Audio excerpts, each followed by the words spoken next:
መጅኑኑ ሌይላ ይላል የዛሬው ርዕሳችን። ውዴታ ከሆነ የእውነት የምር እንደ ሌይላ መጅኑን አታብድም ነበር። ሀያቱን ይፈጃል ሲሄድ ዱር ለዱር ይላል። ይህ እንግዲህ ቀይስ ለሌይላ የገጠመላት የፍቅር ግጥም ነው ማለት ነው። ቀይስ ሌይላን ከመጠን በላይ ከማፍቀሩ የተነሳ መጅኑኑ ሌይላ ሆኗል ማለት ነው። እንግዲህ የብዱ የፍቅር ሰማዕት ወይም መጅኑኑ ሌይላ ይባላል። ይሄን መጽሐፍ እንግዲህ ያነበባችሁም ካላችሁ ኦኬ፣ እንደ ፊልምም ሆኖ ቀርቧል። ካያችሁትም ኦኬ። በጣም ትምህርት አዘል ነው። እውነት በጣም ደስ የሚል ታሪካዊ የፍቅር መጽሐፍ ነውና ክፍል 1 ክፍል 2 እያልኩላችሁ ቀርባለሁ። እኔ እናንተ እስከ መጨረሻው ድረስ ተከታትላችሁ መስማት ትችላላችሁ ማለት ነው።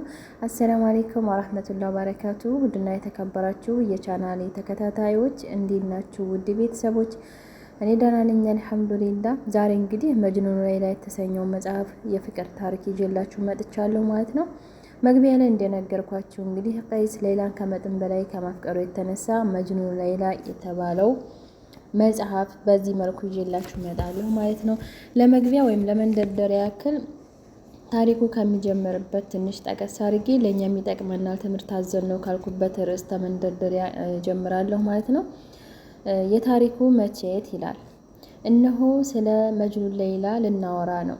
ይህ ከሆነ ደግሞ በሰፊው ባላቀርበውም ቢያንስ ይህ ድንቅ የፍቅር ታሪክ የተከሰተበትን ዘመን እና ቦታ፣ ማህበረሰብ እንዲሁም ገዥ መደብ ምን ይመስል እንደነበረ ማንሳት ተገቢ ነውና በጥቂቱ ላንሳ ይላል። ይህ እንግዲህ ለመንደርደሪያ ያክል ነው፣ ትምህርት አዘል ነውና ልብ ብለን እናዳምጠው ማለት ነው። የኡመያድ ስርወ መንግስት። ይህ ክስተት የተከሰተው የኡመያድ ስርወ መንግስት ጊዜ ነው ማለት ነው። ባለታሪካችን ቀይስ ኢብኑል ሙለወህና ተፈቃሪዋ ሌይላ የተወለዱት በ24ኛው እና በ28ኛው ዓመተ ሂጅራ ሲሆን ሌይላ ከቀይስ በ4 ዓመታት ታንሳለች። ሁለቱም የተወለዱበት በሰይድና ዑስማን ኢብኑ አፋን ዘመን ኸሊፋ ቢሆንም ነፍስ ያወቁትና በሙሉ የማገናዘብ አቅም የኖሩት በኡመያ ስርወ መንግስት ዘመን ነበር። በኢስላም ታሪክ የመጀመሪያው እስላማዊ ስርወ መንግስት የህልፈት ስርወ መንግስት ነው። ስርወ መንግስቱ በመልእክተኛው ተቋቁሞ በትኮቻቸው ሲመራ ቆይቷል። ከነቢዩ ሙሐመድ ሰለላሁ ዐለይሂ ወሰለም በኋላ ቀዳማውን የኸሊፈት እስላማዊ ስርወ መንግስት በትክክልነት የመሩት ህይወታቸውን፣ ገንዘባቸውን፣ እድሜያቸውንና ጉልበታቸውን እንዲሁም ውድ ልጃቸውን በሚስትነት ለነቢዩ ሙሐመድ ያለ ስስት ገደብ አሳልፈው የቸሩት አንጋፋው ሶሐቢይ አብደላህ ኢብኑ አቢ ቁሃፋ አቡበክር ሰዲቅ ናቸው። ሙስሊሙንና መንግስቱን በኸሊፋነት ያስተዳደሩትም ለ2 ዓመት ከ3 ወር ነበረ። ከዚያም ቀጥለው ሁለተኛ ትክ ሆነው መንግስቱን የመሩት ሀቅና ስህተትን፣ ሐላልና ሐራምን ጠንቅቀውና ለይተው በማወቃቸው የተነሳ በመልእክተኛው የተወሰዱትን በድፍረትና ጀግንነት አቻ የሌለውን እንደ ቀዳማዊ ኸሊፋ ሁሉ ልጃቸውን ለመልእክተኛው ሚስት አድርገው የተቸሩት ታላቁ ሶሐቢይ አቢ ሐፍስ ዑመር ኢብኑል ኸጧብ ነበሩ። መንግስቱን በመምራትም ለ10 ዓመት ከ5 ወር ቆይተዋል።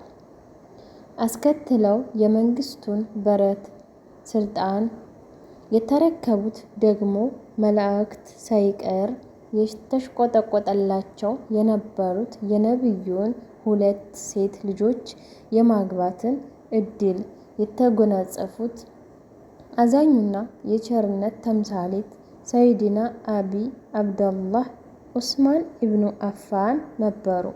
የኸሊፋነትን ዘመናቸውን 11 ዓመት ከ11 ወር ሆኖ ከሶስተኛው ኸሊፋ ሰይድና ዑስማን ኢብኑ አፋን በኋላ የነቢዩን ልጅ በማግባት የተዘየኑት የነቢዩ አማች የሁለቱ የጀነት ወጣት አለቆች ሐሰንና ሁሴን አባት የኢልሙ ደጃፍ አባ ቱራብ አሊ ኢብኑ አቢ ጣሊብ በረት ስልጣንን ይዘዋል። ሆኖም በእርሳቸው የስልጣን ዘመን በሻም በኩል አመፅ ተቀሰቀሰ። የአመፁ መንስኤ ኸሊፋው አሊ የቀደማቸውን ኸሊፋና ከበኑ ኡመያ ቤተሰብ የተገኙትን ዑስማን ኢብኑ አፋንን ገዳይ አልተበቀሉም የሚል ነበር። ይህ አመፅም በየጊዜው ሲጋጋል ቆይቶ በመጨረሻ ሻም ከኸሊፋው ራሷን ማግለሏን ይፋ አደረገች። በሰዓቱ ሻምን ይመሩ የነበሩ የበኒ ኡመያ ቤተሰብ የነበሩ ሶሐቢይ ኡመያዊ ኢብኑ አቢ ሱፊያን ነበሩ። ይህ አለመግባባት ጦር እስከ መማዘዝ ደረሰ። በዚህ መሃል ደግሞ ሁለቱም ሶሐባዎች አልይንና ኡመያዊን የሚያስከፍሩ ኸዋሪጅ የሚባሉ ቡድኖች ተፈጠሩና በሁለቱም ላይ የግድያ ሴራ ጠነሰሱ። እንደ እቅዳቸው አልይንም ሆነ ኡመያዊ እንዲሁም የግብፅን ሀገር ገዥ አምር ኢብኑል አስን በአንድ ቀን ለመግደል አስበው የነበረ ቢሆንም ኡመያዊ ሊገደል የተላከውን ሰው ሳይሳካለት ቀረና ኡመያዊም በጥቂቱ ተጎድተው ተረፉ። አምር ኢብኑል አስም በዕለቱ ወደ መስጂድ ባለመሄዳቸው ሊተርፉ ቻሉ። በዛኛው በኩል አሊን ሊገድል የተላከው ሰውዬ ግን እኩይ ዓላማው ተሳካለትና ኸሊፋው አሊ በሰው እጅ ተገደሉ። የኢማም አሊ የኸሊፋ ዘመንም 4 ዓመት ከ9 ወር ነበረ። ከኸሊፋው ህልፈት በኋላም የነቢዩ የልጅ ልጅና የአራተኛ የኸሊፋ አሊ ልጅ ሐሰን ኢብኑ አሊ ተመረጠው ስልጣኑን ተረከቡ። ሻም ግን አሁንም ራሷን እንዳገለለች ነበረ። በመሆኑም ከ5 ወራት ከኸሊፋነት በኋላ ሐሰን በሙስሊሞች መካከል የሚፈሰውን ደም ለመታገት በማሰብ ስልጣኑን በገዛ ፈቃዳቸው ለቀቁ። ከሰይድና ሐሰን ስልጣን መልቀቅ ጋር ተያይዞም ነቢያዊ ትንቢት ተፈጻሚ ሆነ። ከሰይድና ሐሰን ስልጣን መልቀቅ በኋላ ማለትም በ41ኛው ዓመተ ሂጅራ በሶሐቢይ ኡመያ ኢብኑ አቢ ሱፊያን አማካኝነት በኢስላም ታሪክ ሁለተኛ የሆነው አዲስ ስርወ መንግስት ተመሰረተና ኸሊፋና ሱልጣኑንም ኡመያዊ ኢብኑ አቡ ሱፊያን ሆኑ። ይኸውም ነቢዩ ሕይወታቸውን ካለፈችበት ከ11ኛው ዓመተ ሂጅራ ጀምሮ ሲቆጠር ከ30 ዓመታት በኋላ ማለት ነው። ያኔ ኸሊፋው አብቅቶ በነቢዩ ትንቢት መሰረት የንግስናው ዘመን ተጀመረ። የንግስናው መጀመር አብይት መገለጫዎች በአዲሱ መንግስት ስርዓቶች ላይ ተስተውሏል። አዲሱ ኸሊፋ ኡመያ ቀድሞ የነበረው የኸሊፋ ስልጣን አጠባበቅና ስርዓቶች በከፊል ያልነበረ ነገር በመጨመር ለውጥ አደረጉለት። በአራተኛው ኸሊፋ ከመዲና ወደ ኩፋ ወይም ኢራቅ ተቀይሮ የነበረውን የኸሊፈት መንግስት መቀመጫ ወደ ደማስቅ አዞሩት። ቤተ መንግስት አነጹ። ለራሳቸውና ለቤተሰቦቻቸው አጃቢ ክቡር ዘበኛ መደቡ። ዙፋን አሰርተውም ስልጣናቸውን በዙፋናቸው አጸኑ። የስልጣን ሽግግሩ እንዲህ ኸልፈት ስርወ መንግስት በሊቃውንት ምርጫ ሳይሆን ልጃቸው የዚድን አልጋ ወራሽ አድርገው በመሰየም በዘር ይተላለፍ ዘንድ አሳወጁ። በዚህም የተነሳም ስልጣኑ የሚሸጋገረው በኡመያ ቤተሰብ ወይም ዝርያዎች መካከል በመሆኑ ስርወ መንግስቱ የኡመያድ ስርወ መንግስት በሚል ተጠራ። ይህ የታላቁ የኸልፈት ስርወ መንግስት ማብቂያ የሚሆነው ትልቁ መገለጫ ነበር።